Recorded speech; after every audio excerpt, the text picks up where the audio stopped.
Hey everyone, Michael Anthony here. Van Halen, Chickenfoot, Sammy in the Circle. But anyway, you're listening to the only podcast that is dedicated to breaking down the entire Van Halen catalog one track at a time. And the podcast will rock. Ow! Hello, baby!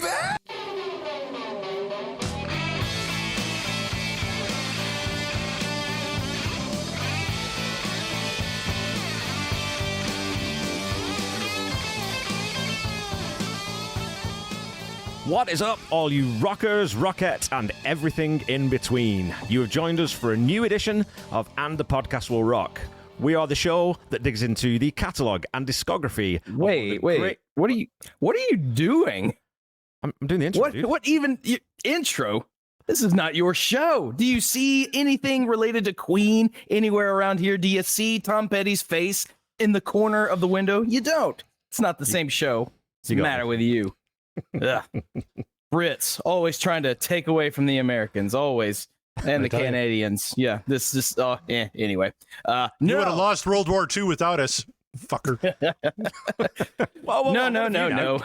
Yes, that's true. You are one of us. So that lovely intro by the wonderful Kevin Brown. So thank you, Kevin, for doing that. So I don't have to do it this time. Everyone knows what this show is, but I did cut you off, so I'll just go ahead. Kevin was telling you, this is the show where we dive into the catalog and discography of one of the greatest rock and roll bands of all time, Van Halen, and we do it one track at a time. That is the aforementioned Kevin Brown of the Tom Petty podcast, the Seaside Pod Review. I am your co-host, Mark Kamier. With me, as always, Corey Morissette. Corey, how are you feeling? And how did Kevin get in here so quickly? I have no idea. I thought you let him in, to be honest with you, because I ended up in the studio. True story, and Kevin's here. So I'm like, all right, I guess am I doing Seaside Pod Review? Wait, I'm not doing that because they don't invite me on that show. They're very smart. They had me on once and they're never having me on again. Like, am I on the Tom Petty project this week? Nope. Same thing. I was on that show once. Never going to happen again. So look, I see my shit here. I see Van Halen. I see the little graphics I did up. So it must mean that it's a special occasion. But what could that occasion be? Mark, do you know? Well, in terms of letting Kevin in here, we'll just chalk it up to my wonderful fiance who has a habit of not locking doors, and he just kind of just walked right on in. So, but fucking nevertheless, because it's you, Kevin, welcome. We appreciate it. You know, Corey means well, but anyway, it's a special show tonight because you guys, after however many songs, after however many guests and reviews and all that jazz, you guys, we have hit 100 episodes. That's right.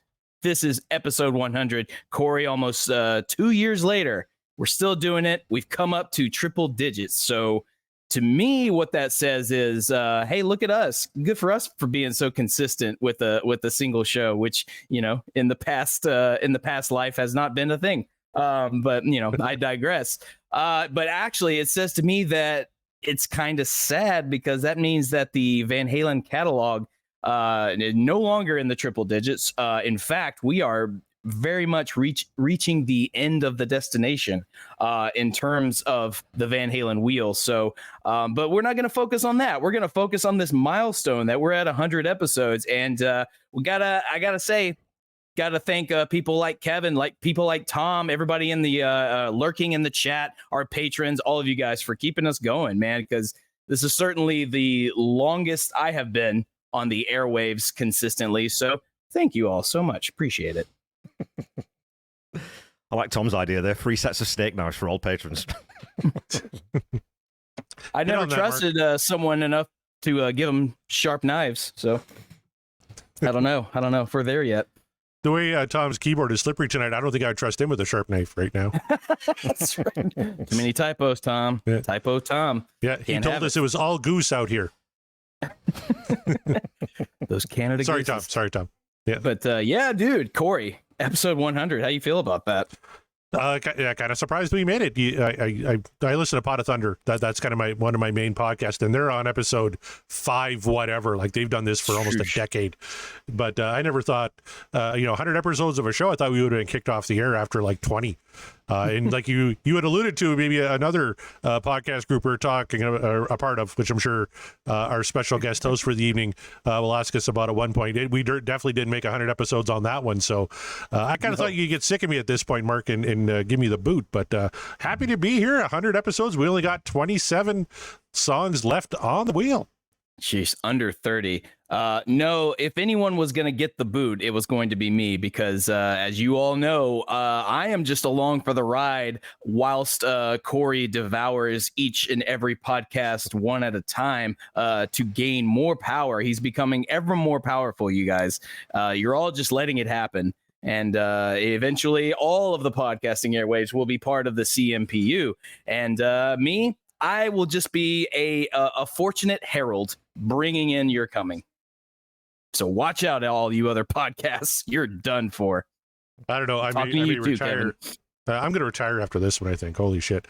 But we should explain why Kevin's here. And actually, Kevin reached out to me a couple episodes back and said, hey, you're coming up on your 100th. That's kind of a big deal. I'm like, I don't know. Is it? I don't care. And he's like, yeah, we should do something special. And he kind of had some ideas. And so he said, Kevin, why don't you take over episode 100 and kind of do your own thing? And Kevin is like, aside from being a really cool guy, he has a lot of really cool ideas. And he kind of pitched us an idea of what he wanted to do tonight. I'm like, oh, that actually kind of sounds like a lot of fun.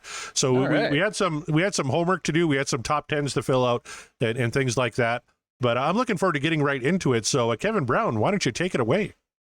Awesome, boys. Well, first of all, congratulations. 100 podcasts, 100 episodes of a podcast is incredible. Not most podcasts don't get there. Everyone knows this, that it's, I think it was average about 15 or something, or 11, 12, 13, 14 or something. So getting to 100 and getting through almost this entire catalog and some of the guests you've had along the way is incredible. And I was looking up, so 5th of November 2001 was your first episode.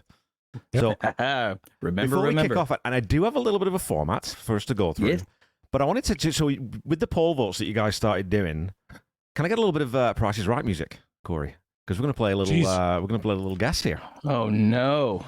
Right off the bat, Kevin wants to play the game that he knows I'm not going to win every time. Why? Okay. Over the whole, and I counted on, I am one of those sad little people who counts things. I went and counted all the poll votes you've had. So how many individual votes do you think you've had on all the polls that you've put up over the last 100 episodes, or 99 episodes before this one? Holy shit. So how many individual polls? How many individual votes? Votes. Oh, votes. Oh. Corey, you go first. Why do I have to go first? Kevin gets to pick who goes first. Corey, go first. Oh, shit. I'm going to guess. Because I always go first in this game, and I always lose. And this is close to 2 without going over, right? Close to 2. I'm going to say 11,173. Okay. 11,073. Mark, what's your guess? 5,003. 5,003. Both very specific. I like it. Well, there is a 3 in the number, so you both got one number out of it. The winner doesn't usually win, almost never wins. It's Mr. Mark Kamire. Oh! The answer is 8,439 poll votes. Oh, so my. 8,000. Oh, 800,000 times. I went over. Damn it, I lost the showcase. 8,500 people. So that just shows, but it leads into that shows that you've built this community. But what I want to talk about first is, just in case people don't know the origins of the show. So where did you guys meet? When did you decide to do this? And how was it born?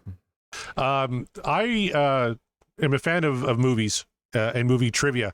And there was an online movie trivia league called Movie Trivia Schmodown that I really enjoyed. And there was kind of an offshoot league, a fan league that broke off of that called the Movie Trivia Face Off, and they were looking for editors one day, and I thought, well, I like their stuff, and movie trivia is a lot of fun. I'm an editor by trade, so I'll volunteer my time and I'll edit some matches. Well, that turned into editing every match, and that turned into being commissioner of the Inner Geekdom League, which was all geek movies like Star Wars, Star Trek, all that kind of stuff. And one of the main competitors in the Inner Geekdom League was one Mark Kamire. And one of the things I did as commissioner of that league, aside from booking all the matches, was I did a little interview show every week. And Mark was a guest on that show quite a few times. And, we always kind of got along together. And then after our time with movie trivia kind of wound up, Mark became a part of a group called Feeding the Monster. Why don't you take it from there, Mark? Feeding the Monster was a group of individuals who actually very similarly came from the movie trivia face-off league. One of them was not so much a competitor, but he was helping kind of people develop their character, their persona for these matches, because while the matches were true competition, we followed the movie trivia schmodown route of each competitor has a character, like pro wrestling, all kayfabe, make a show of it. But then when it comes to the actual movie knowledge and the trivia, that's real. And me being a longtime pro wrestling fan, that was right my jam right away. But anyway, so this collective group of people reached out to me and said, hey, we're putting something together. We like your vibe. We like you as a person. We want to, would you want to come try this out with us? And then Corey joined in the mix as well, because, he was, we needed Corey. We needed that fresh voice. We needed that optimism that he provided, because I didn't bring the optimism. All of my bits on that podcasting feed were literally ranting about what I'm upset about in the nerd world. But with every once in a while, I'll be like, no, let's celebrate this time. Let's celebrate this thing. But anyway, Feeding the Monster podcasting feed was the network we created with these individuals, and it went on for a while. The problem was we created a bit too much content and had zero listenership, and it just sort of fizzled out as things do. But one day Corey reached out to me after that had already kind of been laid to rest and said, I'm thinking about doing a Van Halen podcast. Would you be interested in that? And I said, yes, absolutely. I love Van Halen. I don't believe I told Corey that I wasn't an expert, but it was in my brain. I was just like, there's a lot about the personal lives and a lot about just Van Halen's journey that I don't know about, because I just listened to it for the music and obviously the inspiration for Eddie Van Halen's guitar playing. But I thought, what the hell? It'll be fine. We'll listen to some songs. We'll talk about it. I have a pretty good what I think is a good musical critique mindset. So I figured let's give it a shot.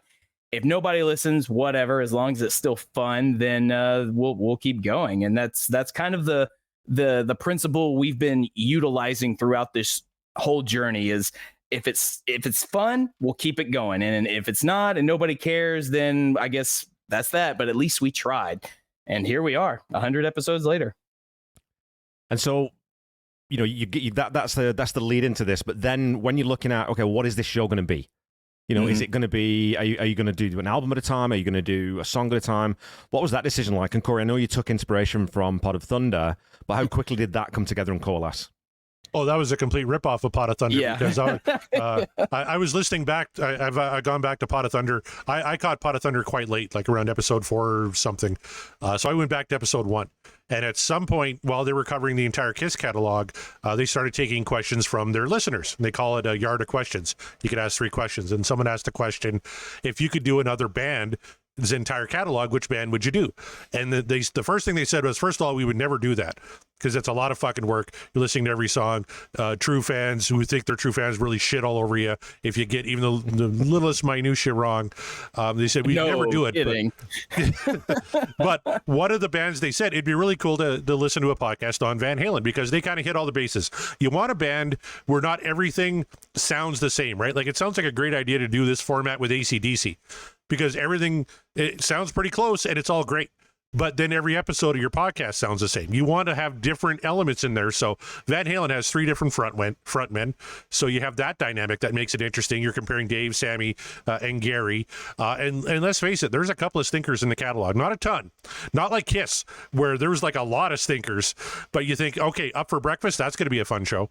Once, that's going to be a fun show. Spanked, if we ever spin it, should be a fun show. Like, just songs that aren't that great that you could have a little fun fun with. And obviously we over exaggerate, hopefully for entertainment purposes, especially if people really like those songs. It's even more fun to kind of stick the needle in a little bit more and say, closer and closer, that spanking is coming. But in terms of Van Halen, it hit those bases. But also on Mark's show, Rantings of a Maniac, he invited me on to that podcast when Eddie passed away, because he knew I was kind of a classic rock guy, to talk about Eddie Van Halen. And we talked for almost 2 hours, right? Just on Van Halen. Yeah. And so that's why when I listened to that Pot of Thunder, I'm like, well, hey, we can do that with Van Halen, and give full credit to Pot of Thunder. They said, we don't want to do it. If somebody wants to take the ball and run with it, go ahead and run with it. So that's kind of what we did. And they had a random song generator, and I used the wheel when I was Inner Geekdom movie commissioner. I would put categories on a wheel, and round 2 of movie trivia, the competitors would spin the wheel and get a category: James Bond, Alien, what have you. So I thought, let's just put every single Van Halen song on a wheel. Let's spin the thing and talk about it. And we always kind of framed it as just two fans talking. Like, we're not experts. Mark, I thought, had the musician kind of angle covered, because he's played instruments. He's a hell of a singer. He knows music. I'm a fountain of useless information. I thought, I don't know a shit ton about Van Halen, but I know more than the average fan, and I'm learning. We're going to learn about this band as we go along. And I thought, geez, I bet you a lot of people might want to go along with that ride. Diehard Van Halen fans? Fuck no. I'll never forget when Eric Senich wrote about us on the Van Halen news desk. We got a massive bump. Like, all of a sudden, our numbers on iTunes, we were the number 4 music podcast in America. That's beating Eddie Trunk. That's beating, like, everybody. We were number 4 on the fucking iTunes charts. And then we heard from everybody about how bad we sucked. And then we settled into kind of our normal numbers in the 80s on the iTunes charts. Like, that's a comfortable number for us. But we never tried to frame it as we're experts. We're learning as we go, and I know a hell of a lot more about Van Halen now than I did 100 episodes ago, and I love that. That's kind of why I wanted to do this. And it's that thing that I think what you did right really early on is you got the engagement piece right. So your social media, and I know that, Corey, you don't love it. You don't love doing the social media, and it is a lot of work. But you found this and built this community of people who interact with you. And so how, like, did you notice a jump when you started doing polls? Because, I mean, polls on Twitter, people love them, right? And it's basically, there's some accounts that just post polls all the time. But the way you guys do it is different, because you are soliciting actual feedback from real people, and you read it out on the show. So was that sort of did you have a discussion around that and think, well, should we do this? Is it going to take up too much time? What did that look like? I think I just posted a poll, and all of a sudden we're getting 100 votes on the poll. And then it was like, hey, Mark, we should actually we're getting some really cool comments on these polls. Why don't we read them out on the show? Yeah, like, there was I don't recall ever a conversation. I just saw, because at that time Corey was running the social media page, so he put up a poll. I was like, ooh, that's a cool idea. And then just for the way I remember it, it just became a mainstay, and that was it. And we were like, okay, yeah, there it is. Yeah. We're doing polls. Well, and it's sort of, it makes us listeners feel like part of the conversation, right? Because that's what I was going to say. Is I think the other thing that twigged with me when I started listening to this show was, okay, this is music critique, but it's sort of just music critique is one part of it. Mainly it's entertainment. So I tune in for Van Halen, I stay for you two, right? I want to hear you two banter and have a little bit of back and forth, and sort of have a little back and forth with the people online. I remember before any of us three met, I'd put a couple of things on Twitter, and I got a bit of a kicking on a couple of things because I downvoted some song or other. I was like, okay, this is great, because they are actually reading this and they do want this feedback. So like I said, I think that community that you built has probably, I assume, has sort of helped with the longevity of the show. So I wanted to talk about that. I was looking back through some of the early guests, and I've been on the show 3 times. This is my 4th time not as part of a panel. There's one person who's also had 4. Do you know who it is? Is it Mariano? It's Mariano, yeah. Of course it is. So some of those early shows, again, I mean, because I think episode 31 was when I found you guys, and then I went back and started listening, and I remember talking to Corey about it. Who is this John Mariano prick? He's a miserable cuss. Like, he complains for everything. It's like, but boy, if I had a nickel for every time. But it's always in character. He's sort of he's this persona, which again, just that really sort of was illuminating for me in terms of podcasting, because you think, oh, as well as the content, you can actually build a show around it too. So like I said, I think that's what's special about the show, and what the patrons enjoy, what the lurkers enjoy, and what we all like about it. So any sort of specific, like, guests or memorable guest incidents or anything like that you want to bring up? I know Christy's been a guest twice. I assume he's just over your left shoulder. Yeah, she's been a guest twice, maybe thrice, maybe if she wants to. We were just mentioning guests and how many times they've been on the show. You've been on twice. Yes, you have. Memorable shows, obviously. And one more coming. Yeah, one more. Yeah, exactly. There's one for sure come on the way. Yeah, and just because my brain's stuck on it, and I haven't talked to him in a while, but the horrible or the glorious realization when you realize that John Mariano, him being on all the time, that's just who he is. That's just John. So, take that for what it is. He loves disturbing the shit. That's one of his favorite things. He does, Yeah. But we, I don't know, we seem to attract, agents of chaos, a la Kevin Brown is here conducting this interview. So, you know how it goes. But that's just how we roll, man. And to speak on the entertainment aspect of it, if Corey and I weren't bantering back and forth and we were just only covering the songs and like nothing else, that would get so stale. That would just get really, really boring. And I think Corey and I we can talk it up with the best of them, but it's just more fun when we get to just be ourselves and we get to just bullshit around and just sort of say what we want and then incorporate the actual why we're here. But for sure, people like yourself, Kevin, and our lurkers here, everybody for sure I enjoy when we get any guests on the show because it just tells me that, oh, look, people are enthusiastic to be part of this thing that, Corey and I just started on a whim. And I don't know, it kind of validates why we're here to me. And I like that. Well, and so you got like a couple of pretty big guests on fairly early doors too. Like you say, you talked about Eric Senich, who's been on multiple times on the different panels, but getting him on for Cabo Wabo on episode 25. And then you got Greg Renoff. So how was that? Because I know that, Corey, we've had conversations offline about you don't always love interviewing, which is why, and again, the genius of what you do is when you have a guest on, they go through the format of the show. You spin the wheel, you talk about the song, they don't get to pick, it's just the same format.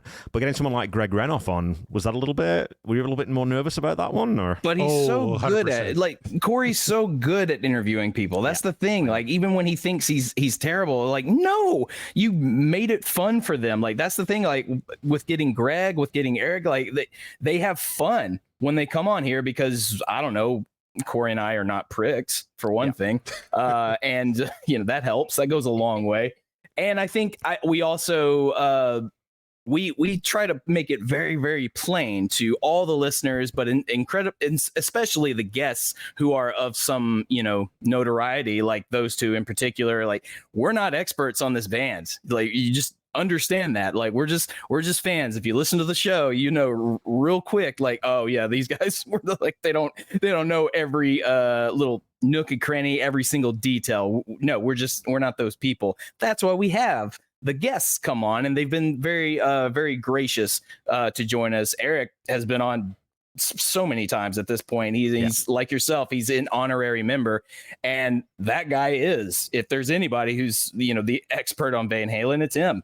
And if he can give us our blessing, or his blessing, and every single time we have him on there, then it's good enough for me. But yeah, definitely those early days were nerve-wracking, and getting Greg on for sure was kind of like, ooh, let's not make asses of ourselves on this one. Yeah. Oh, I was shitting bricks, and even before that, episode 11, we had Chris L from Pot of Thunder. And I was so nervous about that one because we lifted their whole format. Yeah. And if anyone who listens to Pot of Thunder knows Chris L can be a little cantankerous when it comes to things he doesn't like. Ask him what he thinks about Bruce Fairbairn, for example, and he will go off about how he wants to piss on his grave and things like that. So I was nervous that I would say something stupid, and I did. I was talking about Alex Van Halen's reputation as a drummer, and I didn't voice it correctly because I was very nervous, and I made it sound like I didn't think he was a very good drummer, but I meant to say, like, rock journalists don't seem to give him enough credit as a very good drummer, and he was getting ready to rip me a new one until I kind of said, no, it's actually what I've read about Alex coming into this podcast that's that opinion. He's always been one of my favorite drummers of all time, so I almost fucked that up really, really bad, but I was super nervous for that one. And Greg Renoff, because you know, I just read his book, and we're on the call kind of before we hit record. He's talking about, you know, his interactions with all these people in the Van Halen sphere and all the Van Halen merch that he doesn't have room for. And Mark and I are like, you could send it our way. We'll take a little bit. Yeah. This is like, come on, send it. But like, you know, written, I think, in my opinion, the best book about Van Halen that I've read so far. And to him at the end of the show say, that was a hell of a lot of fun, I'll come back on anytime you guys want, was huge for me. Or even suggest to other guests like, hey, you should get so-and-so, hey, you should get so-and-so. And I'll reach out to this person if you want. Like, that was really, really cool. Yeah, Chris has been a great guest just because he is the way he is, and it fits our mold so well. And he just, it seems like he legit has a good time when he's on board. And you know, as Corey says, he's just like, so he can be cantankerous at times, but not to us. Like not on this show at all. Yeah, super cool, super awesome, interactive, and that's great. That means that we're doing okay. We're doing all right with what we're doing. And he's going to be on the live show Friday night, I think. He said as long as his wife doesn't have anything planned for him, he had so much fun on the Fair Warning live show for almost 3 hours. He's ready to come back for the Wounded Children show. So that's pretty cool. Well, you've had I counted, you've got 42 different guests over 67 episodes that have been guest episodes. And a lot of those people, obviously, you've had people back, and there's some pairs, and you'll get panels and all this kind of stuff. So in terms of other people who've been on, who are some of the highlights that you've had? Like people you weren't expecting to be as good as they were, or people who sort of surprised you with some of their opinions? Like, because I remember when, you know, Kelsey Van Halen was another one who just sort of stumbled into the podcast, but became almost like an icon, or sort of a mascot for the show, right? Yeah, she was a big surprise because she's a lot younger than me. Yeah, and, I mean, she's younger than me too, so it's like I think she might be our youngest guest, perhaps. I would say, yeah, something like that. And then, but even then, when she comes on, man, she just like she's ready to go. Like she's ready to talk some Van Halen, and she can do it. If you give her the platform, she'll just go on and on and on. And that's good energy that we, you know, feed off of, and then I have to anyway be on my A game, like, oh shit, like Kelsey's gonna take my job, I guess, because she's a way better host than I am. Everybody loves Kelsey. Yeah. But yeah, so but that one was a little bit kind of I won't say nerve wracking. That was just Kelsey was a surprise, just because, you know, she's the younger variety, and you never know how these things are gonna do. Like Corey and I is like, we're cool dudes. We're just here to talk about Van Halen. You know, we're not trying to put you on the spot of like, all right, name 3 songs, Kelsey, tell the world, you know, things like, you're like, no, it's like we're here to just talk about whatever we spin, and let's just have a good time. And thankfully she's had a good time, and she's been a mainstay. So that's been very, very cool. I mean, hell, I didn't know what to make of you, Kevin, and then look at that. You have become like a mainstay on the show, and you've contributed so much. Like our merch store is, you know, you're doing, and for the most part you're doing, and that just tickles me, man. Every time there's a new design or just some little inside joke that's been made into a shirt, it's just like, I love it. But yeah, I mean, everybody, I just kind of get really, I have moments of awe when I even think about like people like they want to be on the show. Like, just really, they do. Yeah. They want to come back. It's like, are we doing okay?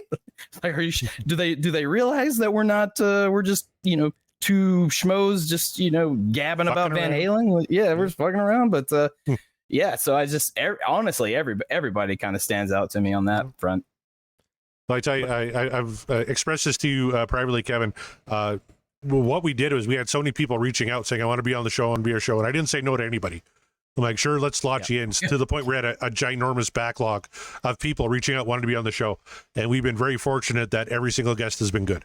I haven't come off a show thinking, oh man, that sucked. I've come off thinking I've sucked, but I haven't come off thinking, oh man, the guest was wrong or the flow wasn't there. Yeah. Every single show has been great. There's been some standouts. You mentioned Kelsey, Greg DiPasquale.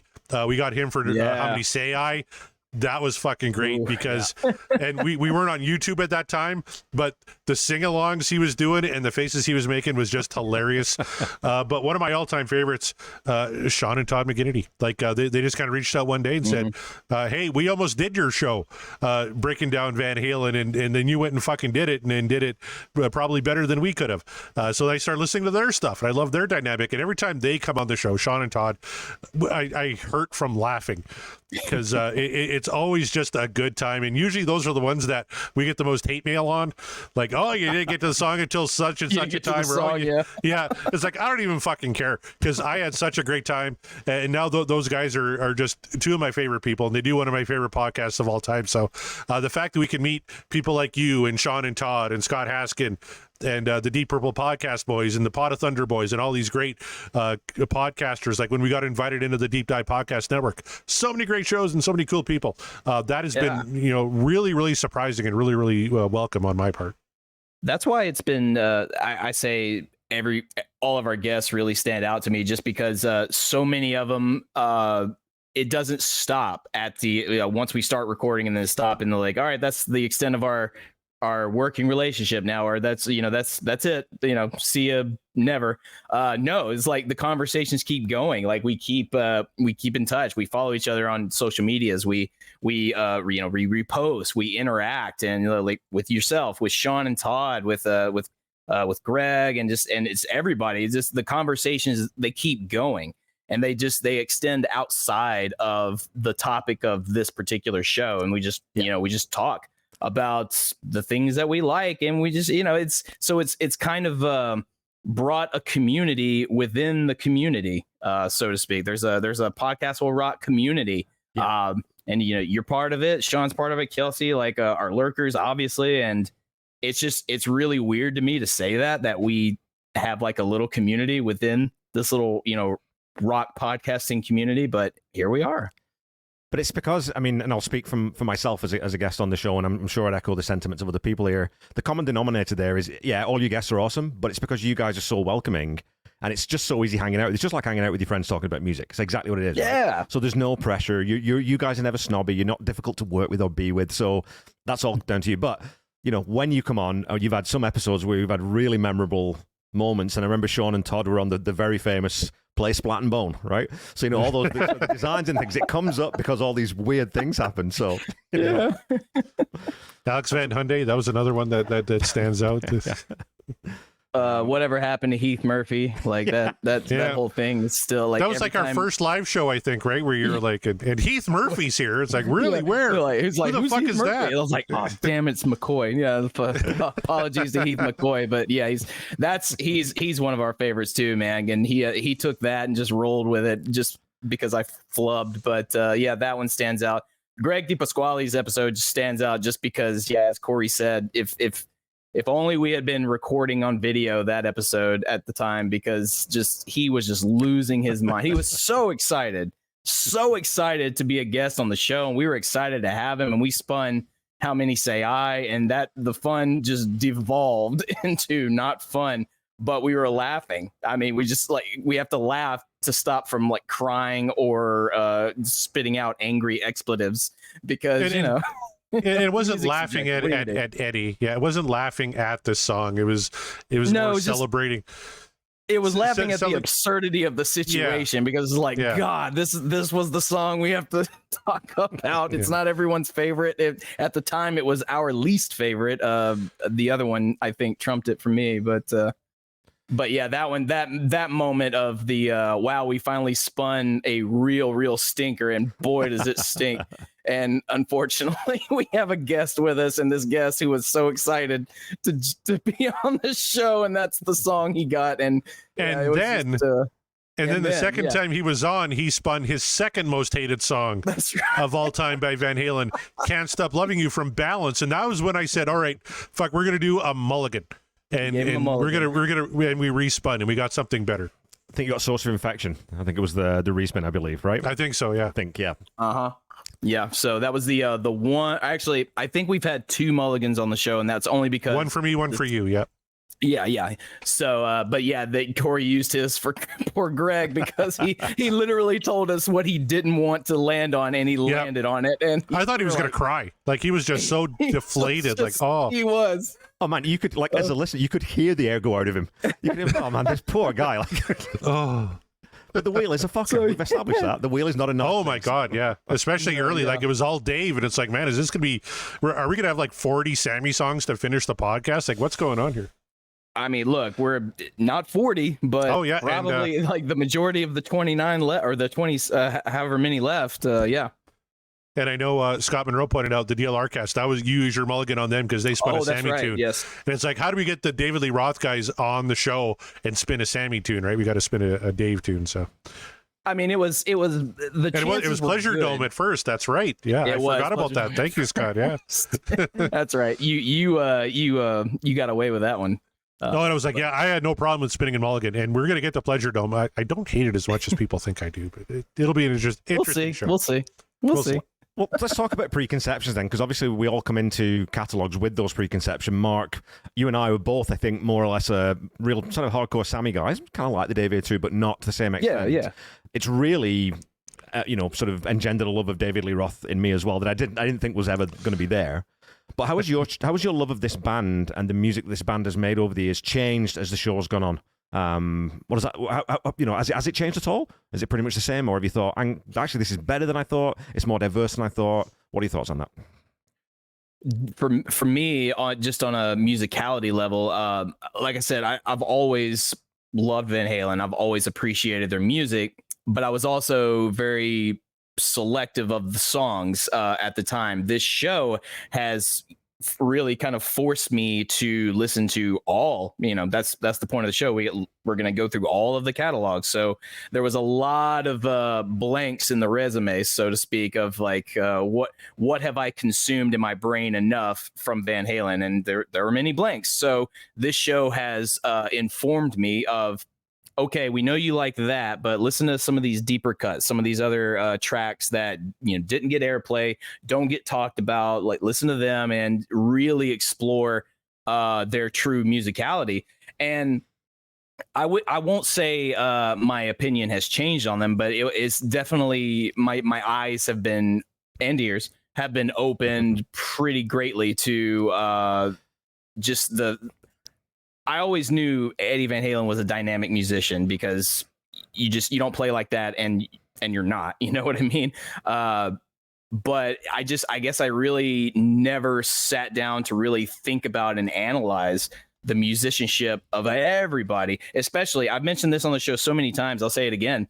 I didn't think Alex Van Halen was a terrible drummer, but I went into the show always with the belief, and I had always heard it from like certain musicians in Nashville. Now I realize, like, oh, you're just bitter.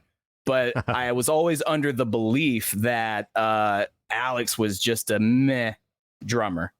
It's like, yeah, Van Halen, like, they're great, but man, they could have been really, really great with a really explosive, awesome drummer. And that's, of course, my naive brain, because it's like, I'm not really listening, am I? This show forced me to do that in a good way. Like, forced me to really listen, and I over time, and I've mentioned how much like I love Alex Van Halen's playing. Like, he is not a mad drummer at all, absolutely not. To the contrary, he is an astounding drummer to do the things that he is able to do, and the brilliance of him is you don't even realize it. You don't even realize the little subtle nuances he's putting into drumming, and that's hard to do, and that's hard to convey to music fans that are not in tune with drumming. You know what I mean? Like, drummers are obviously going to be impressed because they know, they're already in it. I'm impressed with guitar players. I play guitar, so it's like I know what it takes. Vocalists, same way, and all that. But now, and over the years, really developing my ear for drumming, and this show really just sort of kind of shattered the glass of like, you think he's a man drummer? Let's shatter the glass and show you the truth underneath of it. And it's like, no, this guy's incredible. So in that regard, it's really expanded my let's say, musical respect. If it could be any higher, it certainly is. Awesome. And for me, I got a greater appreciation for albums like A Different Kind of Truth and OU812, which were albums I think initially I just kind of like, they're fine. I didn't pay much mind to, but now that you're digging into them, you're listening to them with a fresh set of ears. Like, oh, that's actually really cool. Oh, that's really good. And then Black and Blue, that's a fucking great song. What are you talking about? That's on OU812. That's amazing. We haven't done that song yet. I guess I just tipped my hand. Right? Yeah. On that one. Same. Yeah. The like. I've got such a high appreciation for Fair Warning now that I never had in the past. Even Women and Children First, not to tip my hand. I'm just saying, like, I appreciate. I don't love it probably as much as other albums, obviously, but I appreciate the musicianship that has gone into it, and it's because we've listened to it like front to back, and we've analyzed it, we've talked about it, so. Just like Corey said, deeper appreciation for the albums. When that was, so looking through, because we're going to get into it in a little bit here, your top 10s that I asked you to put together of the songs that you've covered so far, were a couple of songs in either side. I thought, I don't know if Mark picks those two songs before this podcast. Like if you ask Mark before the podcast, what are your top 10? I bet it doesn't look like this. And I bet similarly, Corey, there's a couple on there. It's like, I don't know that I don't think I would have necessarily guessed that one. I thought he might go this way. Right. So I think it shows that when you do dive headfirst into an artist's catalog, even one that your appreciation of it just increases, right? Oh yeah. I can confirm there are probably 4 songs on the list that I gave you that if you had asked me prior to this show, would not have made the list. Yeah, there's 2 on mine, or 3 on mine, for sure, that may have not have made the list, but after we did them, or did them on the show, that absolutely made my list. So yeah, I agree with you on that one. Awesome. Well, let's get into some. I gave you 10 questions. I got my little, and I adopted this and pulled this from my Tom Petty Project podcast, and I always ask my guests, which is a great show, by the way. Everyone should listen to the Tom Petty Project. Fantastic show. How you podcast by yourself and make it that entertaining is beyond me. I'll never be able to do that in my lifetime, and I just admire you so much for it. Well, thank you, sir. Okay, so I'll start with Mark, and I'll alternate on each question. But Mark, favorite Van Halen album? It's the arm up the back, the worst question for any fan of a band. If you have to pick only one album, which one are you going with? Fuck. Oh, no hesitation, straight in. I would have guessed it, and I think pretty much all the patrons and lurkers would have as well, but good to have it confirmed. Corey, what's yours? Yeah. Mine's Van Halen too. And I know you can make arguments it's not the best Van Halen album. It's my personal favorite. Yeah. This is the album where every single song, even the instrumental, is one of my absolute favorite instrumentals in Van Halen's catalog. I love every single track on that. One of my all-time favorite Van Halen tunes, actually 2, are on that record. So to me, it's Van Halen 2. I know Van Halen 1's a better record. I know Fair Warning technically is a better record. And if I was picking a Sammy record, it'd be Fuck. Same as Mark, because I just remember 1991 and getting that record and just falling in love with it, even though it had Spanked on it. And everybody is kind of picking out my problems is with Pleasure Dome. It's cool music with dopey lyrics and dopey delivery. That's, spoiler alert, that's pretty much exactly how I feel on that one. But for me, just top to bottom, I could put it on. Love every single track. It's Van Halen 2. And I can do that with almost every Van Halen record. Like we're going through Women and Children right now. And for that record, for me, it's solid, front to back. But nothing really jumps out as being fantastic, right? Whereas Dance the Night Away, Out of Love Again, Somebody Get Me a Doctor. There's so many tracks on Van Halen 2 that I just love. That for me, it's my personal favorite. Mm-hmm. I didn't have this. This isn't a question on my list, but do you remember which album you heard first? Each of you? Mine was 1984 because I was 10 years old, and we had Much Music back then. We didn't have MTV, or we might have had MTV on a satellite dish. I can't remember, but Jump, that video was everywhere in 1984, and then Panama, and then Hot for Teacher. So that became the album. That was the first Van Halen record I ever got. And then 5150 came out, and I'm like, it's not the same guy. So I went back, and that's when I got Women and Children and Diver Down and Fair Warning and 1 and 2. But for me, it was 1984, and then I kind of fell off Van Halen a little bit until For Unlawful, and that one brought me all the way back. And that's when I'm like, I got to pick up 5150, and I got to pick up OU812, and that was the album that really got me back into him. Oh, Jeff, Jeff was crowing about how he's always right. You're fucking wrong on Spanish Fly. You're just very fucking wrong, Jeff. Yeah. Jeff says unbelievably wrong. Yeah. No, you're wrong. Yeah. in its entirety, the first album I remember listening to of Van Halen was For Unlawful Carnal Knowledge, which explains, I mean, that's why it's my personal favorite, really, because that's the album the first Van Halen album that I actually like from start to finish. If you don't count the Best of Volume 1, which technically I don't, because that's like, it's a compilation. But it was that compilation was influential to me, sure. But in terms of a Van Halen full length album, what I listened to in its entirety, it was For Unlawful. When it goes to what you said earlier, though, Corey, right, about because this catalog, it's not all gold. There's some weird stuff in there. The albums are all each very different. I mean, 1 and 2 are, they share sort of a similarity, but they're very different albums. So it's going to connect with different people in different ways. And that's the beauty of Van Halen. It's why we all love them and why we all still talk about them. Even though they've not been a recording concern for many, many years, we still love talking about them. So the big question, number 2, Dave or Sammy? As a solo artist, though. So I'm not going to put, because we all know that we all love it. So who do you prefer as a solo artist, Dave or Sammy? So is it my turn first? Your turn first, Corey. Yeah.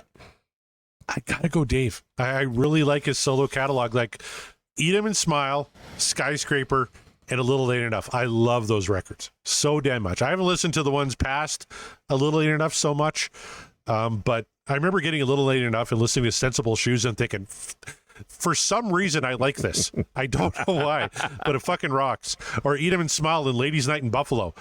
And I'm like, Vic, I like this. Like, he had such a great fucking band on Eat 'Em and Smile, right? And just like Paradise off Skyscraper. Sammy is a really cool solo artist I like, but I didn't really pick up a Sammy record. I got my first ever Sammy solo record for my birthday this year, and I got VOA. So I haven't really listened to a ton of his catalog. I listened to Fast Times at Ridgemont High. The Winner Takes It All from Over the Top, because I'm a big movie guy.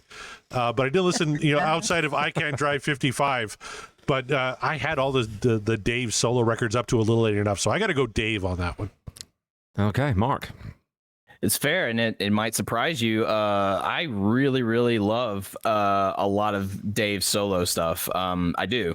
But when you ask me who's the better Van Halen frontman in their solo career, it's unquestionably Sammy. Just in the turn, I think he, say what you will about his time in Van Halen writing songs, but I think his solo songwriting was top notch, and he just, he's the better musician. Just if we're just gonna speak technically here, he just, I don't know, it felt more. Anything I hear from Sammy solo feels more authentic. Whereas a lot of Dave's stuff just sort of sounds a little like hijinks and like I'm all show, very little substance. We know that's not accurate, but that's just the vibe I get from a lot of his solo stuff. Don't get me wrong, I enjoy it, but if I'm enjoying it, like I can just like listen to this and go about my day. But whereas Sammy's gonna write like a rockin' tune, like I'm gonna sit down and listen to it and go like, what are you saying, Sammy? What are you saying? Not always is he saying something that's coherent, but I mean, like he's saying it, and he's saying it very well. And so for me, the final question comes from which one of these dudes survives on their own the best without Van Halen's crutch, and it's Sammy. I don't disagree with that. And my big thing was I haven't heard a lot of Sammy solo, which if we go past this wheel and do some more Sammy stuff, I might side with you. I've just heard more Dave, and he has some of my favorite tracks. Yeah. Well, I mean, it's also there's a volume issue here, right? Because I was having a conversation with someone on Twitter about this. So Dave's got 6 solo albums. Sammy's got 20. Plus 2 with Montrose, plus 2 with Chicken Foot. You know what I mean? So there's that side of it. But what I was talking about on Twitter with this guy was, and I probably am wrong on this, it always struck me that Sammy's more of a music guy, if you know what I mean. So Sammy, you get the idea that Sammy would play music if he was a high school janitor, if he was playing to one person in a pub. He's always going to write songs. He's always going to play songs. Oh, yeah. David Lee Roth, to me, is more around the edges of that, and he likes the limelight and the spotlight more. That was always my sense of it. Now, someone pointed out that Dave's an encyclopedic knowledge of certain types of music, and he loves all the music hall stuff and this kind of business. But that to me is always things. Sammy's a working musician. Sammy Hagar, if he wasn't famous, would still be playing 100 gigs a year, right? It's just in his bones, and that's the difference for me, and that's why I would always tend to drift over to Sammy as well. So yeah. But it's something to be said, though. Like if we utilize that mindset too, there is something to be said about Dave. If Sammy's the kind of guy that would be playing like bar gigs till he's 1,000 years old, he's close, but he's not. But I mean, by the time he's 1,000 years old, just playing them, whatever. If he didn't become Sammy Hagar, whereas Dave is more like, I'm not gonna waste my time and energy doing that unless I know I'm going to be like, on the big stage. I'm going to be in the spotlight. Like, I'm not going to give them my my superhero self until, unless if the money is right. And, if the audience is there. So it's like, is he the smarter one in that regard? Or is he just like, is he more clever in that regard? Or do they just approach music in different ways? And I think all the answers are yes and Ryan sums up great. Music seems to be a means to an end for Dave, and I agree with that. I've just heard and enjoyed more Dave solo. I'm looking forward to digging more into Sammy. He is by far the better musician, better songwriter, all that stuff. Dave's about the show. That's why he does covers of California Girls and things like that, right? He's all about right. I was watching a clip again of when they were on the Ellen show, Van Halen, and just a big shit-eating grin on his face. He looked like a fucking idiot wearing his suit, jumping around. And it didn't matter that he couldn't sing a lick. He was all about the show. He's all about the flash, right? Sammy, definitely a better musician. And I would imagine absolutely a better solo artist. This question right now, from what I've heard, I got a soft spot for Dave. But if we ever get into a Sammy wheel, I could see that opinion changing rather quickly. And Scott says, in another multiverse, David Lee Roth is an Academy Award-winning film star. 100% correct. I mean, yeah, that's actually very true. I can see that. Yeah. Or a serial killer. Anything to get on the front pages of the paper, right? No. That's right. Yeah. Why not both? Why not both? Okay, question 3 to you first, Mark. If you could join Van Halen, and we're going to say any era of Van Halen, so you can pick your era as well. We've got the DeLorean primed up; it's ready to go back in time. You can join Van Halen on stage for one song. What would it be, and would you sing and or play? There's no chance I'm playing with Eddie Van Halen on stage. Not a chance. You can call me a bitch or a pussy all you want. Like, nope, not a chance. However, it's got to be Ain't Talking About Love. Then I just push Dave away. Like, I got this, man. You go sit down or do a bump, whatever you got to do. I got this. Here we go. Ain't Talking About Love. And it, I would have to, the era of not quite 84, but like probably when they were still riding pretty high off of, the first couple of albums, that era, I think, just when they're at their prime, and they're just like moving and moving and moving, and like everything's a party, everything's fun, and they're just playing at their top tier level. That's the area. And so you can forgive Dave a little bit for some of that too, because who wouldn't want to front that? With that beautiful racket going on behind you, who wouldn't want to be involved in the show there? Mm-hmm. Corey. But sing. Yep. All you have to do is shout, hey, hey, hey on the outro. Absolutely, Scott. Good call. For me, because I'm a hobbyist drummer and I love Alex Van Halen. Not that I could play anything even close to Alex Van Halen, but one of the most fun songs I've ever played on drums is Panama. And I'm thinking, if I ever got to go on stage with Van Halen and play Panama on the drums, holy fuck, would that be great. Like, it's such a fun song to play. It's not their technically most proficient. It's not the hardest. Try and actually get the beginning of Hot for Teacher on the drums. I remember when I set up my drum kit, I brought a friend over who's been playing drums for 20 years, and he hadn't heard Hot for Teacher for some reason. I played him the intro, and he said, well, that's just impossible. And I had to laugh because it kind of is. Like, that's how good Alex Van Halen is. But man, if I could get on stage like Josh Freese at the Foo Fighter tribute concerts there and play Panama with like Wolfie and all those guys, man, would that be fucking fun? I would love to play Panama with anybody. Well, you never know. Yeah. Maybe if the tribute to Eddie Van Halen ever does come to fruition, I'm ready. Podcast will rock. The patrons will. We'll get a petition going. Because the podcast has to be there, and maybe you can jump on. I will fuck it up. I will fuck it up, but I will have a big grin on my face. I'll look like Dave on the Ellen show. Just I Jumping tell around you, like an asshole. it's not Van Halen, but there is a touring band that does play songs of that era quite frequently, and they do on occasion bring up people to guest play on particular songs, and that band is called Steel Panther. And I haven't heard them do it, but I'm pretty sure Panama's probably in their repertoire somewhere in there. Have to be. And I'm not saying I know the band. I'm definitely not saying that I know someone who absolutely knows the band. I'm just saying that there's, never say never, Corey. Never say never. They're playing Saskatchewan, I think, this fall sometime, Kev. So Hell yeah. we have to go. Go to that show. It's so fun. And they have done Panama 52 times. Oh, there Shit. you go. Well, there you are. Look, if they can bring up Jeremy Piven to play Back in Black on drums, and he's playing it, but I mean, he's not playing it well, but it still went off really well. You're good. You're fine. Yeah. Well, it works for Tommy Lee and Motley Crue, right? You just play the tracks. It's fine. Just wave your arms around. It'll be good. Look, in defense of Tommy Lee. There is no Which defense. no I'm going to one's stop you ever said. right there. No, I was just going to say it's really difficult to play drums with, that third arm. But, thank you, love. Ooh, that's a big one. Oh, nice. It's a giant beer. That's what she said. Okay. Number 4, Corey. Who would be your dream opening act at a Van Halen show? I went Mammoth WVH. I mean, how great would it be to see Wolfie open for his old man? Like a reunited Van Halen with Wolfie opening. And I'm really getting into Mammoth 2 right now. That's been on my turntable for like the last 2 weeks. I love that record. I absolutely love the first one. I would love to see Wolfie open for Van Halen. I'm going to see him open for Metallica next August, but to me that would be the ultimate opening act.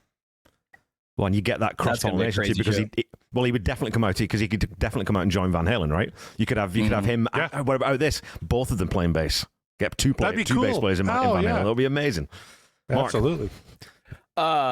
Is this like any era of Van Halen? I missed that. Any part. era, yeah. We've got time Just travel. who would I on. like? Any era, yeah. Who would I like to see them open up for him? Oh God. Part of me wants to name like some like ridiculous metal band that would never play that shit just because the styles are so different. But maybe I would like to fuck it. I'm gonna say it. I would like to see Sleep Token open up for Van Halen. Pick an era. I know that sounds.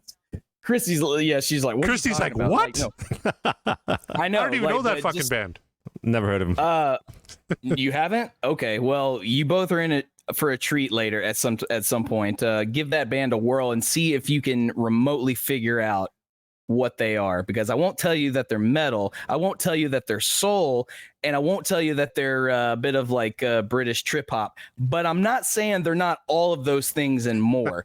Wow. They're a very odd band, but oh my God, but they're taking the world by storm right now. And would they fit a Van Halen mold? Absolutely not. But I think you would never forget that live show. You'd never forget. Even if you had never heard of either one of those bands, you're going to be talking about it later. You're either going to be talking about Sleep Token and the whole gimmick of them and trying to figure out like what the hell was that, or you're going to be talking about holy shit, Van Halen, like that show was amazing because it's Van Halen. Pick an era. Either way, you're not forgetting that show. So is it ridiculous? Yes, but I'm sticking with it. I don't think it's any more ridiculous though than some of the bills that Van Halen were on in the early days. Like you look at, when Van Halen's on the same bill as Jim Croce, or they're on the same bill as Boston, they're opening for Boston, which, okay, Boston's a rock act, but they're nothing like Van Halen. So no, I think that totally works. So there you go. So I don't feel too ridiculous. Just that one is of a particular era and the other is of today. Yeah. God bless Ryan Powell. How about Kool in the Gang? Cool in the Gang. That would be awesome. That would never happen. Oh wait, show. Okay, Mark. Yes. Who is your favorite band member not named Eddie Van Halen? David Lee Roth. Michael Anthony. Michael Anthony. Yeah. Okay. Good. Michael Anthony. Why? Well, for one, and I've mentioned this on several different shows, several different songs that we've covered. He is the, pardon the pun, the unsung hero of many Van Halen track, whether it's just contributing the high harmonies, which you can always count on, or it's what he's doing on bass, which you're everyone's so busy listening to what Eddie's doing. For some, you're listening to what Alex is doing, and for most, you're listening to whatever Sammy or Dave are doing, and that's really what you're listening to Van Halen for. Very few people, except for like, the hardcore bassists, obviously, but I mean, very few people are really tuning in to that low end and what Michael is doing. And there are times where Michael's doing a lot, and it's kind of, the show has also unfortunately opened my eyes to some of the negatives that go along with Van Halen's journey, and a lot of that negative points at the treatment of Michael. Yeah. And so I don't know, I feel terrible about that, because as far as I can tell, he didn't deserve any sort of like harsh treatment or negative feelings, but he just went out there and did his job and had fun with it. You can argue the semantics of what he contributed actually to the writing process or whatever, but at the end of the day, the man's a performer. The man's a workhorse. He's been doing this for a long time, and man, can he play, and man, can he carry a tune when you let him.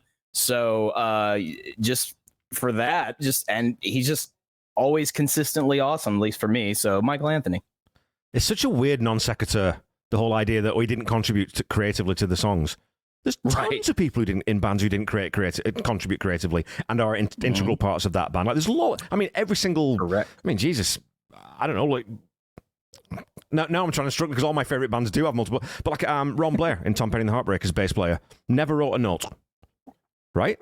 But take it out, and it's not the same, right? And I think having seen, lucky enough to see Van Halen, Michael Anthony blew me away. Like absolutely was.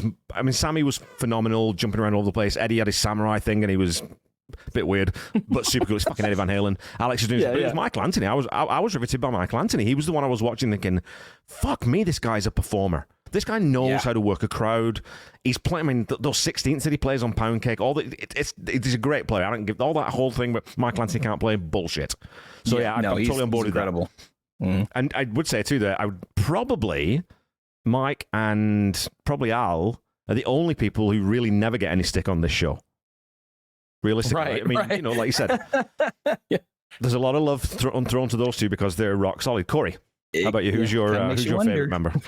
Well, and I knew I'm pretty sure Mark would go with Mike, and it's funny because I'm reading Steve Rosen's book Tone Chaser, and as far back as Van Halen 2, Eddie was bitching about Mike, and like, I hate his tone, and in the monitor all I hear is Alex, and so I went with Alex. I don't think Alex get as much credit with this band as he deserves, because Eddie even says in an interview in that book that Dave's the lyric guy and Eddie's kind of everything else, but everything he does funnels through Alex, and Alex is very much part of melody and part of bridging what Dave does and what Eddie does and brings them together. That was Alex's role. So when we originally started this podcast, I thought, well, what the fuck did Alex do to earn songwriting credits? Because of course, 1984, they got rid of Mikey's songwriting credits, his publishing rights. I'm like, well, what did what did Alex do? And now I know so much more than I did back then. He actually did a lot when it came to the songwriting. He didn't write the melodies. He obviously didn't help with guitars, obviously, or bass, and he didn't help with lyrics. But he was that bridge between Dave and Eddie, and to bring those songs together. And the other really enlightening thing for me was listening to Eddie's solos and what Alex did underneath. And every once in a while, he'd throw in just a little thing, just a little roll or just a little thing like, "Hey, little brother, I'm here too." It's a cool little thing, and he does it on so many songs. I'm like, that is so fucking wicked that he has a virtuoso brother, but it's like, hey, you know what, I'm here too, and I'm gonna throw this in here and I'm gonna make your solo fucking better. And he did that a lot. Top 5 rock and roll drummer for me, Alex Van Halen, 100%, and an unsung hero in Van Halen, although I do agree with Mark as well. Mikey is pretty fucking cool. Well, here's a statement, and I'll see what you guys think of this. I don't think that Alex, and Alex hasn't played since Van Halen. I don't think Alex Van Halen or Eddie Van Halen could have been in a band without the other. They could have been, but it wouldn't. I don't think it would have worked because I think they were the perfect sort of counterpoint to each other, right? Where they sort of needed each other. That relationship was so symbiotic that you take one out and what are you left with, you know? 100% agree. And you've listened to the Starfleet stuff, right? Yeah. You have that whole box set, right? Eddie's obviously great on it. Would it have been better with Alex playing along? I think so. Oh, God, yeah, absolutely. Just I mean, as you say, like the two of them just knew each other's musical sensibilities, that they're brothers, so Yeah. they sharing a passion that just naturally comes together that way, and they both, I would say, elevate one another. Mhm. You take one out, they could they could still thrive, but not necessarily, I don't think, as well. Yeah. So I just it doesn't diminish their ability as musicians whatsoever. It just means that there's chemistry, and you don't mess with that. If it ain't broke, don't fix it. Yeah, and I mean, the Starfleet project, Corey, of course, Brian May, that's a jam, though. That's not a band, right? There was no intention of that ever being a band. They weren't really sure whether they should record it. They just did, right? But yeah. Okay, so, Corey, if you could go to see any Van Halen concert from history, which one would you go to and why? Oh, man, I had a hard time with this one, but I kind of went with my heart. And the second live album I ever owned was Live Right Here, Right Now. So I would pick that Fresno show or shows that they recorded live right here, right now, because I love that live album so much. My first ever live album was Poison, Swallow This Live, which I think came out in like 91, 92, because that was the first ever concert I went to, was Poison in the Agrodome in Regina, Saskatchewan, with Don Dokken, not Dokken, Don fucking Dokken opening for him, because they just kicked Warrant off the tour. So I had a cranky old Don Dokken bitching about how much he hates MTV, how much he hates Poison, and how much he hates Canada. It's like, why the fuck am I here? This guy sucks, but Poison put on a decent show. But I remember getting Live Right Here, Right Now and playing the fuck up. I could have picked the show from Live Without a Net. I could have picked any number of Dave shows from the 84 tour. There's so many classic gigs. But for me personally, I listened to Live Right Here, Right Now so many times. I would have loved to have been at that Fresno show. Well, and that's the one where Sammy does that version of Eagles Fly that I think I said on the live stream that of any concert in history, that's one of the songs that I would have loved to have seen live, because it was just that good. His vocal in that performance was insane. I was just off the chart. Yeah. Mark, how about you? What's your show? It's literally that reason why, I choose the Fresno show as well. Just for that. I mean, obviously the rest of it as well, but I mean, that is the one, kind of like Corey, that's the one I've heard the most in terms of like their live recordings. It's that one. And it's just that, I mean, come on, Sammy sounds so damn good. Oh my God. He sounds so dang, I mean, the whole band does, but it's just like, if you told me that was the only live record that they ever ever put out, I'd be like, good, because I don't want to hear anything else, because I don't want any sort of like anything to taint what my view on this particular live album. So it's just so good. It's just so good. There's no point denying it. Although I did like Ryan Powell's little answer he put there, Red Rocks during a blizzard. The balance tour. Yeah. Like, holy shit. Yeah. Live Right Here, Right Now has one of my it has one of my favorite live album moments where they start playing the beginning to Won't Get Fooled Again, and Sammy goes, "This is the Who." Like, nobody in the fucking world knows Won't Get Fooled Again was by the Who. Oh my God. You would be surprised how many people probably didn't know that until he shouted it out. Like, oh, okay. Like, you'd be surprised. Well, when you did the live album too, I think, again, I promise, especially for the lurkers, this is the only time on this podcast I'm going to rag on David Lee Roth. But that performance of Eagles Fly, that's the difference between a real singer and the frontman of a band. David Lee Roth cannot do that. He can't get a guitar and sing that song the way he did it and still be able to have, however many, 20,000, 25,000 people in the palm of his hand.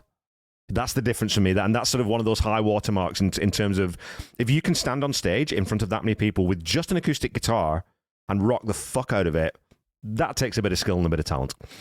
Anyway. Oh, yeah, it takes a lot. Now, Dave could have found another way to keep the audience in his hand, like not doing that. Like, if he just took the stage and just grinned like an idiot and was like, "What's up, motherfucker?" Or like whatever.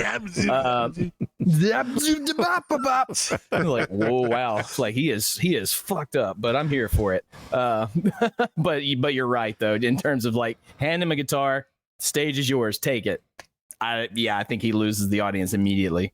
Yeah. Who would have been your pick to replace Sammy? rather than Gary Sharon. So we'll apologies to Gary, which is of course one of the brilliant catchphrases that have been spawned from this wonderful show. But if you were picking, who would you put in front of Van Halen? Oh my God, that's a great question, because now you have to factor in who was active during that time. Yeah, and well, let's apply global rules again. Let's say that it's any point in history. We'll do the time machine thing, and we can displace people. You know what? If you want, like, I don't know, some singer from the Roaring Twenties, you can have him.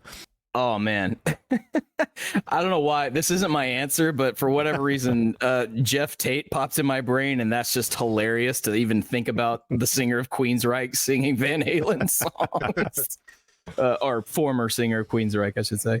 So not him, but the visual of that makes me laugh. I don't know his name. Please fact check me on this one, and I apologize to him, but I always, not so much these days anymore, but in their prime, the Cult singer was so damn good. Okay. Yes, thank you. So damn good. Like I love that the early Cult stuff, man, and just like Firewoman's like the theme song. I sing to that one over there, and it's just like that whole they used to be so good. Unfortunately, Ian can't sing that way anymore. He can still sing, and he still does, but it's, they have to take the key down a little bit because he just can't hit those notes anymore. Hey, man, it's Sammy unfortunate. Does that. Sammy has to tune down. I mean, that's just a product. Yeah, of Sammy's got to do it. I mean, yeah, it's the guy, right? So that's true. Yeah, age comes into it, and then whatever. But I mean, it's still, you just kind of go like, yeah, but man, in their heyday. So I think because if I say Bruce Dickinson or Rob Halford, that sounds like kind of a cheat, and honestly, I just don't really see it with those two. I don't know why I see it with Ian from the Cult more, but I think with his vocal sensibility, the way Dave sounds and the way Sammy sounds, like, I don't know, I think that would have been a real interesting dynamic. If he hadn't already done it, I might have already said Gary Sharon, but we saw what happened there. So apologies. So yeah, I'll say Ian from the Cult. Really cool. I like that. Someone I wouldn't have thought of in a million years, but now you've said it, I kind of want to hear that now. Now you want to hear what that would sound like. Yeah.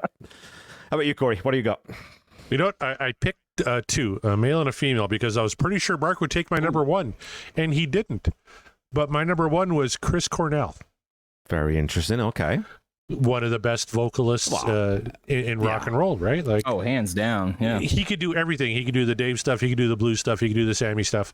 He would have knocked it out of the park. And my female vote would have went to somebody who actually kind of auditioned for the role before they hired Gary, and that's Canadian songstress Sass Jordan. She actually jammed. Yeah, Alex Van Halen called her up. I was just reading an interview with her and invited her down to 5150, and she did like a week of just jamming with the boys. And at one point, her manager's like, "They're auditioning you to be their singer." She's like, "Fuck no, a woman can't front Van Halen."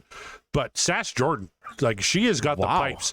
She's got the rock voice to cover both eras, and I think she would knock it out of the fucking park. So here's a little thumbs up for Canada, and for women, Sass Jordan would have been a great fucking front woman for Van Halen.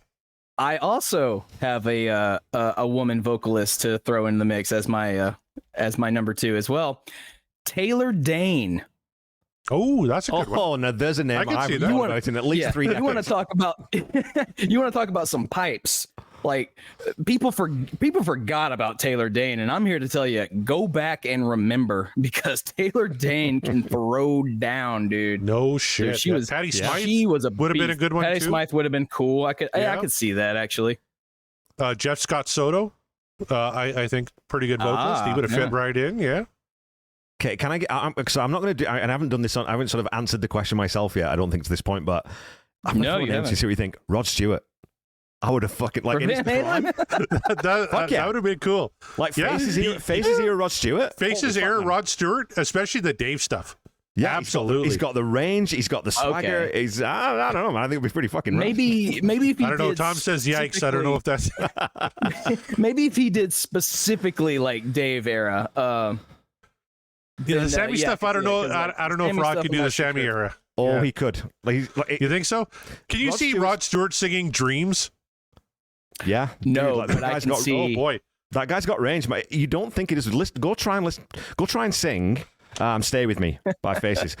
It's like, oh yeah, this is easy. Oh wait, where's he going? He's still going up. He's still. Oh shit! Like for me, it's like, oh my god, I'm glad I forgot about Taylor Dane. Yeah.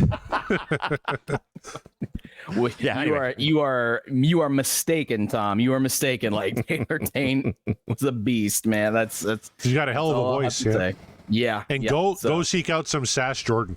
Fucking that chick can rock. Sass And I was Jordan. telling Kevin, All right. she's going to be playing about an hour away from me with Trooper and the Northern Pikes in November. I'm going to go check out that show. That's going to be a lot of fun.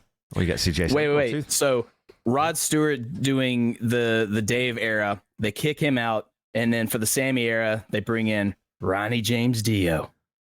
Put a little more love it. devil in the mix. It's a You know, hack. if we're talking older singers, one guy I thought of was Paul Rogers. You know, he did it for Queen. He Yeah. could cover both eras of Van Halen, I think, really, really well. And I That don't know if is actually not bad. That's not And that's then not a bad choice. and then if they do what Queen did and play a little All Right Now and Feel Like Making Uh-huh. Love with like Eddie and Alex, that'd be Yeah. fucking cool. Oh, So I had Paul Van Halen Rogers doing on my all right list, too. now. Oh my god! Another thing I need to hear that now. Oh my god! And that's so good. That's so great. Yeah. Eddie shredding. And then that I thought, solo. geez, I thought Ann Wilson can sing anything, but can she do like Dave era Van Halen? I don't know. Like she obviously has the pipes and the range. Is it too How would that cock sound? rock? Is it too cock rock She- for a female singer? Yeah. That's the thing. Yeah, like the Dave era is a little too much of. But I mean, but Anne could still. She could have made that work. But Yeah, I you're guess. right though, Corey. Like I think just Dave's got a particular swagger, man, about him and in his vocal ability. So it's hard to imagine anybody doing any of his songs just because you're not going to hear it the way Dave's going to do it.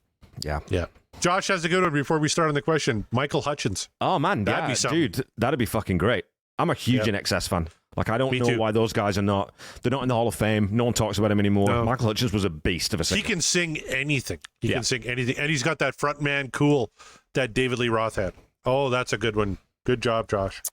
Before he passed, Michael did a cover of The Passenger from Iggy Pop, and Yes. it was put on the Batman Forever soundtrack. That's how I was aware of it.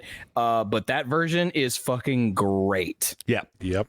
100%. Just throwing that out there. So Corey, if you could pick any artist to cover any Van Halen song, who would it be, and what song would they cover? You know what? I think every artist should cover a Van Halen song at some point in their career. I'm going to go with one of my favorite bands that I just got their CD. It's called, it's by the band Dome, featuring Sean McGinnity and Todd McGinnity. And I'd love to hear them do any Van Halen song, but give me a little Running with the Devil.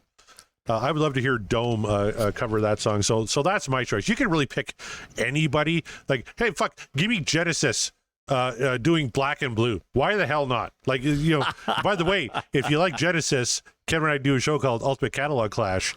We're covering Genesis, Phil Collins there. It's a lot of fun. Check that out. But I was thinking, I could go Foo Fighters. I could go with whoever, ZZ Top. Everybody should do a Van Halen cover. Give me some Dome. Give me some McGinnity Brothers. Anything off Van Halen 1, but Running with the Devil specifically. See, there you go, Mark. This is why Corey Morissette is the devourer of podcasts, because he just slides the references in when you're not expecting them. So, That's Yes, right. he does. Yes, he does. well, I can totally hear Sean singing "Running with the Devil," and I know that Todd 100%. certainly can play it. So 100%. And Scott Monroe wants to hear Smashing Pumpkins do Once. They could actually probably do a decent version of that. They It's probably not a could. song.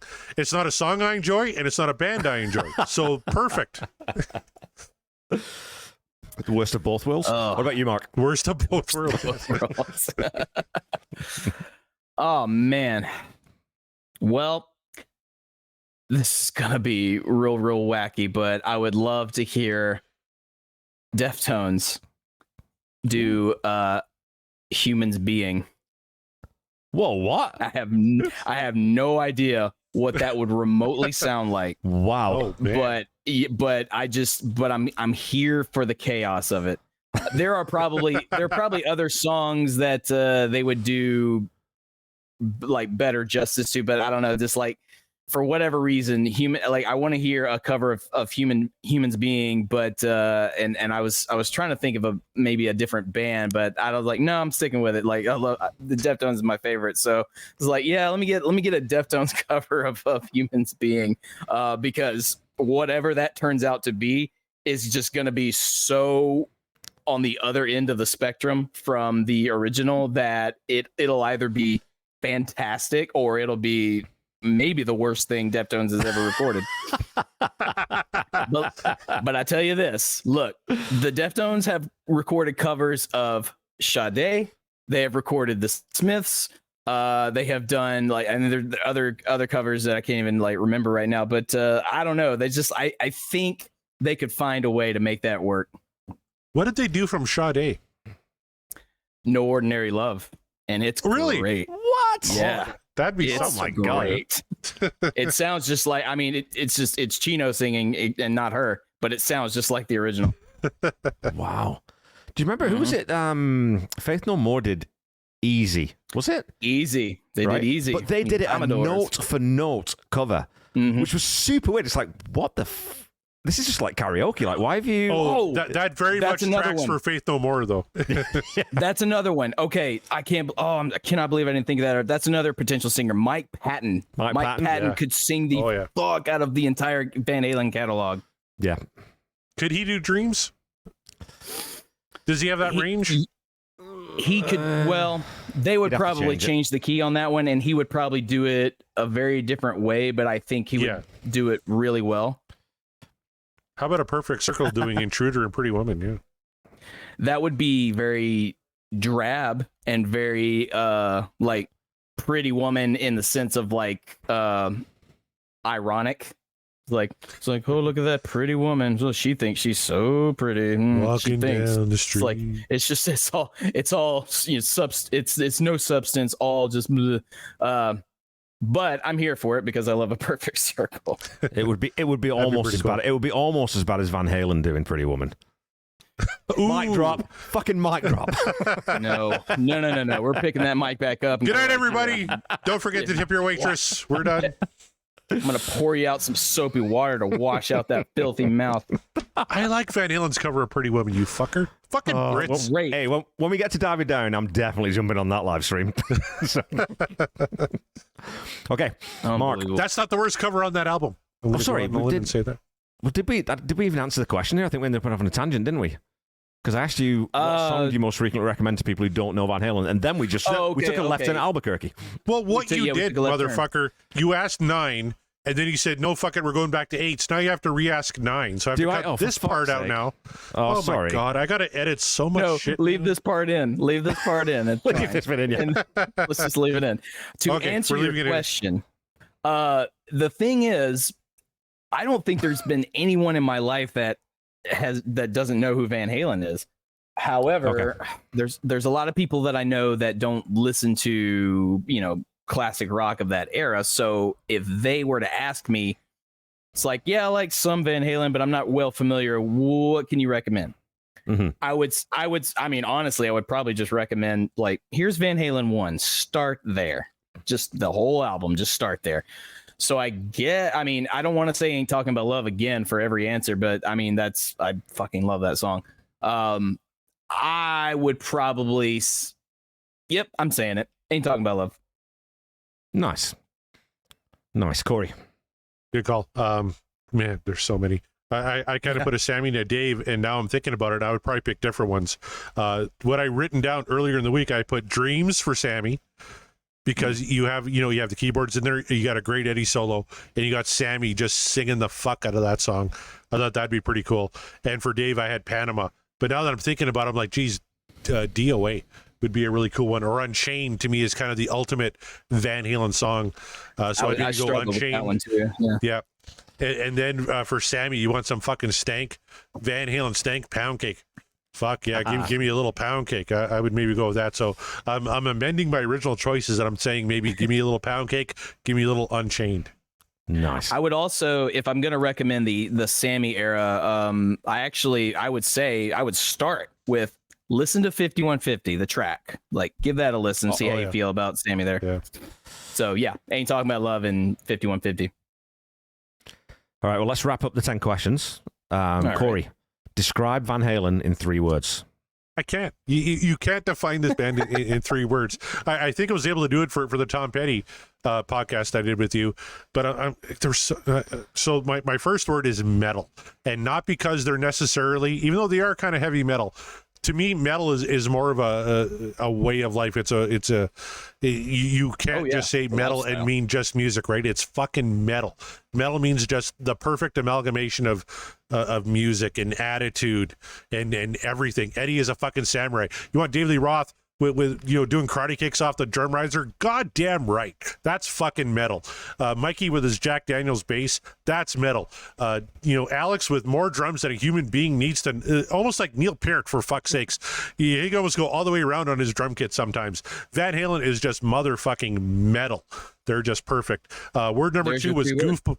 Yeah, well, word number 2 for me was goofballs, because Eddie often described Van Halen as just a bunch of goofballs, and they're just always having fun. And you never see Eddie Van Halen with a guitar in his hand, and B, without a smile on his face. He's just having fun. David Lee Roth looks with the shit-eating grin, looks like a fucking idiot, but he's a goofball. He's having the time of his life. Michael's having the time of his life. Even Alex with the neck brace on, back in the day, having the time of his life playing music. They're just a bunch of goofballs. That was my word number 2. And word number 3, mighty. Like, the word mighty, and I know Mitch LaFon on Twitter tries to assign the word mighty to bands like Bon Jovi, and it's like, fuck you all the way to hell, because mighty does not encompass Bon Jovi. That is one word that encompasses Van Halen 100%. You can't put that word on any other band but the mighty Van Halen. So no, not Bon Jovi, not Def Leppard, not Nickelback, whoever else Mitch decides to put mighty on. It's only for Van Halen. Goofballs, metal, and mighty. Those are my 3 words. Scott had some good ones too. Party, pop, metal. So he got one of mine. Yeah. Party was one too I thought about, because they're the ultimate party rock band, 100%. But they can do darker stuff. Don't Tell Me What Love Can Do from Balance is one of my favorite Van Halen tracks, and there's nothing party related on that track. They could branch out of that, but it's one I almost considered, because that does encompass the band very well. Okay. I feel like the only band that can utilize mighty are the Bosstones, because they had to use it twice. It's like, yeah, definitely. There are many words I would describe Bon Jovi. Mighty's not one of them. It's not one of them. No. And I'm not saying that as a hater, but no, I'm just a realist. I'm like, mighty. I really like Mitch LaFon, but mighty Bon Jovi, oh my God! Yeah, no, that, look, he sounds like a Jersey guy. Is he a Jersey guy? He's segue. Canadian. Quick segue. Oh. I saw Bon Jovi. I used to be a huge Bon Jovi fan before I grew up. When I was still a kid, went to see him live, and Billy Idol opened for them. And when I saw Billy Idol on stage, I was like, "Oh, that's what a rock star is." And then Bon Jovi came out, and I was like, "Oh, he's not as good as Billy Idol." So, yeah, I was supposed to say, like, you went from like having like the time of your life to an adequate time. Because they're not, Bon Jovi's not a terrible band. They're just, they're not the mighty. They do, and they're not mighty. They are not. Yeah. I would have called Billy mighty before them, and I wouldn't even use that for Billy Idol. I like Josh. Yeah, the mighty Huey Lewis and the News. Love it. The mighty Kylie Minogue. Like, that makes sense. The mighty Kylie Minogue. Actually, yeah, sure, why not? That fits better than Bon Jovi. Same with Huey Lewis. It definitely does. So that's anyway. The 3, I mean, I'm kind of with Corey. It's really hard to describe 3 words. So the best like phrase in 3 words that I can describe them is epic fun rock. Because like even when they're talking about something like really serious or something potentially sad and heartbreaking, it's still epic. You're still having fun listening to it, because whether it's Sammy, whether it's Dave, like leading the charge, they are still going to entertain you. You're still going to be filled with that Van Halen energy, and you can call them heavy metal of a particular era or just simply rock and roll. They're a rock, so and it's always an epic time. So epic fun rock just seems to really fit the mold if we're going to limit it down to 3 words for me. Do you think rock music, and especially hard rock music, sometimes takes itself way too seriously? Because that's when I saw Van Halen. Every time I've seen Van Halen on sort of live things online or whatever, they're just having fun, man. And rock and roll should be fun. And to Eddie Van Halen, no matter what's going on with David Lee Roth in the dressing room, or with Sammy Hagar or the Lawyers, or with Michael, whatever, as soon as the lights go up and he starts playing his guitar, you can tell that that's his happy place. That's where he wants to be all the time, and he's just having fun. And that, to me, is always number one. Is Van Halen is just a fun band, right? It's fun. And it's imperfect. You're talking to a guy who's like steeped in the metal world, and like metal musicians, they do nothing except take themselves way too damn seriously, like to a point to where it's really stupid and annoying. Also, that's why I gravitate towards those bands where their music might sound intense and serious, but then you see them on stage and like as an example, I love Killswitch Engage. They're like probably my second favorite band. They're cutting up on stage constantly. They take to the mic and yell gibberish and just dumb shit because they're just having fun. And they are a band that do not, they obviously work hard on the music they put out, but when they're on stage, they're there to have a good time. They're not there to be like, oh, look at us, tough metal guys. We'll kick your ass. They're like, no. They're like, by their own admission, we take the opposite approach because being serious up there is really stupid. So, and they have influenced other bands to kind of like take the stick out of their asses too, and just go up there and have fun. And if you smile, who cares? Enjoy it, laugh, just be silly up there. You know what I realized, Mark, is that your 3 words kind of mirror my 3 words. Epic, right? Mm-hmm. Mighty, it's just another word for mighty. Fun, another word for goofballs, and rock, another word for metal. Like we kind of picked the same thing. It was kind of cool. Yeah. That, my friend, is some phenomenal backpedaling. I love that. That's absolutely amazing. That's brilliant. You know what? This is what comedians do. This is what comics do. Is they find connections that aren't there for comedy and to make it work. So, bravo, sir. Bravo. Okay, well let's wrap it up there. We've got a lot more to get through, including the top 10 songs for both Mark and Corey. Talk about of the songs that they've covered so far, which ones are their favorites, which ones they both picked, which ones they omitted, and what sort of album distribution is. So yeah, part 2 coming very soon.